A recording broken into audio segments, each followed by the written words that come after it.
নমস্কার বন্ধুরা, আজকে ছিল আমার মেয়ের জন্মদিন। তো স্কুলে যেতে হতো কারণ একটা কাজ ছিল খুবই, সেই জন্য খুব তাড়াতাড়ি করে রান্না টান্না করে একটু দিয়ে হলো খাইয়ে দিয়ে, এটা হলো সর্দি খাইয়ে দিচ্ছে। ঠাম্মু তো একে একে নামিয়ে যাচ্ছে, সব মনে পড়ছে। আর কারণ অন্যান্য বছর সাজিয়ে দেওয়া হয়, কিন্তু স্কুল যেতে হবে ওই জন্য। তো আমি একটু দিলাম ভাত খাইয়ে, তো শাকটা খেতে চাইবে না, শাকটা খাইয়ে দিলাম। ওই জন্য বলছে আজকের দিনেও শাক খাওয়ালে তুমি আমাকে, ওই জন্য হাসলো বললাম বলে একটু ছোটো করে করেছিলাম। এইদিকে তারপর দেখছি মা পাঁপড়টা ভেজে দিচ্ছে তাড়াতাড়ি করে, পায়েসটা ওখানে করে নামিয়ে দিচ্ছে ওর জন্য তাড়াতাড়ি করে।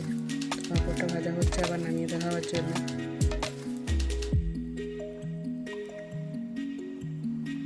আবার দুটো ভাত নিল। তারপরে সন্ধ্যেবেলায় চলে এলাম। সন্ধ্যেবেলায় দুটো বন্ধুকে বলা হয়েছিল, আর আমার বাবার বাড়ির মা বাবা এসেছিলেন, আর কেউ এখন কাউকে বলা হয়নি।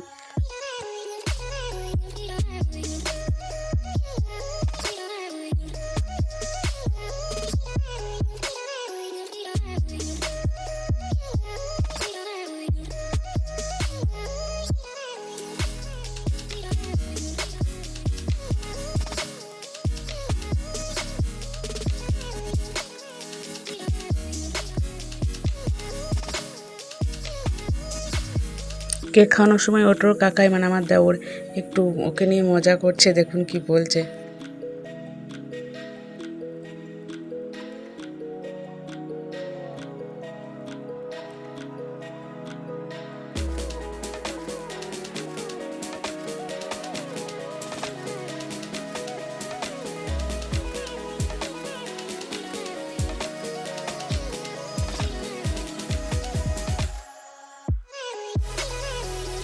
তারপর মা একটা আংটি গিফট করেছিল, সেটা দেখাতে ভুলে গেছি আমাদের কারণবশত। কারণ ওদিকে সবাইকে বললো জল খেতে দিতে হবে, ওই জন্য ছোটাছুটি করছিলাম আর ভুলে গেছি।